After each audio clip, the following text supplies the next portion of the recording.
Hi, welcome to my channel Andhra వంటలో. నేను మీ జ్యోతిని మాట్లాడుతున్నానండి. ఈరోజు అయితే దోసకాయ పప్పు చేస్తున్నాను. ఇదిగండి ఇవన్నీ తీసుకున్నాను కదా, ఈ ప్లేట్లో ఉన్నాయన్నీ.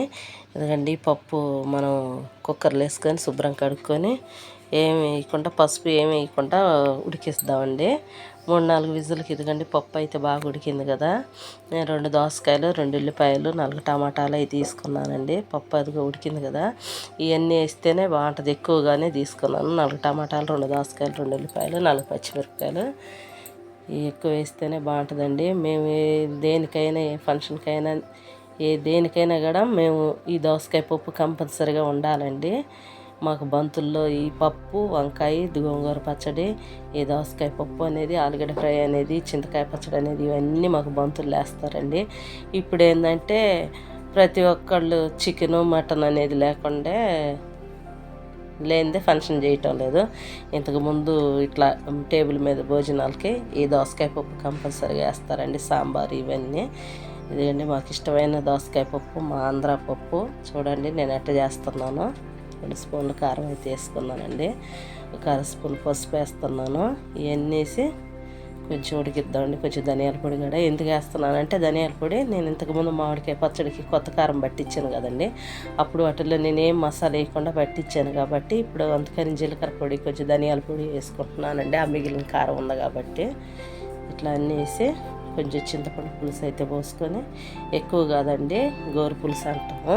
కొంచెం చింతపండు, ఆ కాయ అసలు లేకుండా కొంచెం చింతపండు పులుసు అంటే వేసి కుక్కర్ మూత పెట్టకుండా, విజిల్ వచ్చేటట్టు కాకుండా మామూలుగా ఇట్లా మూత అయితే పెట్టి ఉడికిస్తాను.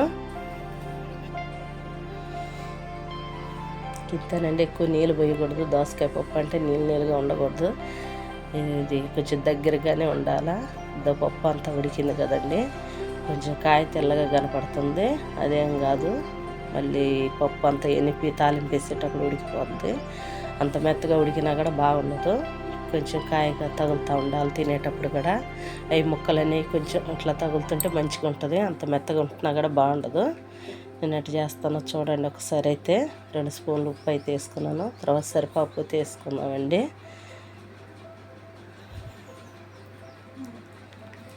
ఇదండి ఉడికిపోయింది కదా.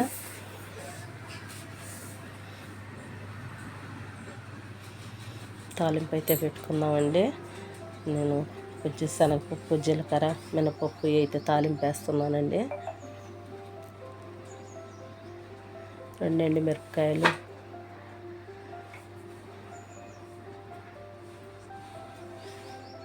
2-3 ఎల్లిపాయలు కొట్టేస్తానండి.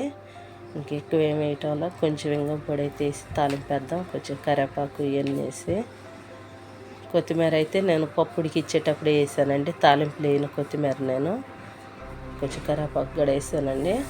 ఇదంతా కొంచెం వేగాలి కాబట్టి, ఇదంతా కమ్మన వాసన వచ్చేటప్పుడు పప్పు తాలింపు అయితే పోసుకున్నాము. కొంచెం ఇంగం పొడి కూడా వేస్తున్నానండి. ఒక 1/2 స్పూన్ అయితే పడుతుంది. పులుసు కదండి, దోసకాయ పప్పు కదండి, అందుకని మేము వేస్తామండి. ప్రతి పులుసు కూరల్లో అయితే నేను కంపల్సరీగా వేస్తానండి. ప్రతి దాంట్లో మీరు ఇంకా వేస్తున్నారు అనుకుంటారు. పులుసు కూరల్లోకేనండి నేను వేసేది.